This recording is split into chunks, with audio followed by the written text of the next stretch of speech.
So finally, let's talk about a definite integral using U substitution. There's different ways to approach this, and as you work on the practice problems, you'll notice that the answers in your book or on CalcChat don't necessarily do it the way I'm about to show you, but this is the way that I recommend. I think it's the simplest way, and the way that is least likely to lead to mistakes. So there's a couple things that we want to do here. In a lot of ways, it's just like an indefinite integral. Okay, so we're going to use U substitution. In this case, I have tangent of x, secant squared of x. So as we look at this, there's a few different ways to think about this. The first thing that comes that I might notice is that it's the secant that's raised to an exponent. So in some ways, it's tempting to use secant x as our u. But if I think about our derivative rules, I remember that if I take the derivative of secant, if I take the derivative of tangent, I get secant squared, right? So in that sense, I think I'm better off using u equals tangent of x. And the reason for that is when I do my du, if I take the derivative of both sides, I'm going to get du dx equals secant squared of x. Right, so right there I have my u and my du, and I'm going to account for everything that I need here. All right, so when I do that, I write it this way. So my tangent x is u, and the secant squared x dx is my du. All right, now I want you to look carefully at these limits of integration. Notice that they're not the same. So we're going to spend a couple minutes talking about why that is. When I have a definite integral here, the dx here is telling me that I'm integrating over the x variable. So the dx here tells me that these are x values. I'm integrating from x equals 0 to x equals pi over 3. Right? When I go into the u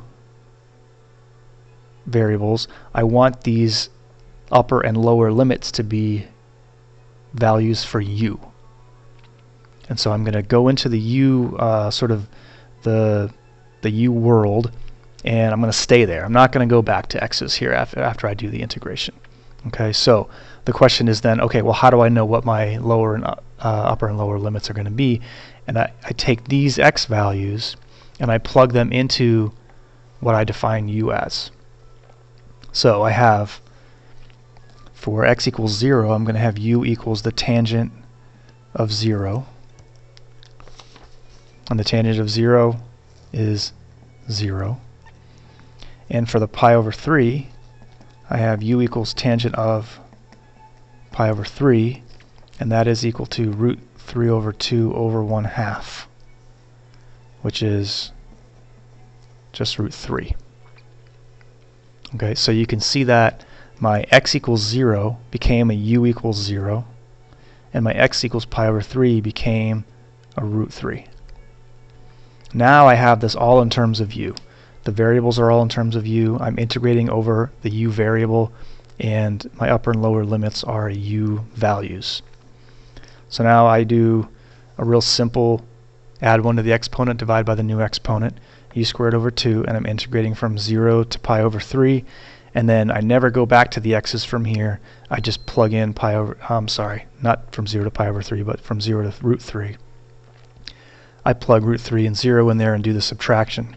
So I have root 3 squared over 2 minus 0 over 2, and I get root 3 over 2. Alright, so you can see in that process, I used the u substitution. I changed everything into u variables, including the limits. And I then just do the definite integral from there. There are other ways to do it, but what you have to be careful of is if you do it this way, if you write this, but then you say from 0 to pi over 3, that is incorrect.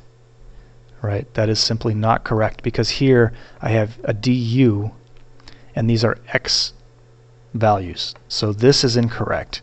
There are other ways to do this definite integral that we can talk about in class if you have questions, but you have to be really careful when you write this integral that the upper and lower limits are in the same variable that you have here in your integral.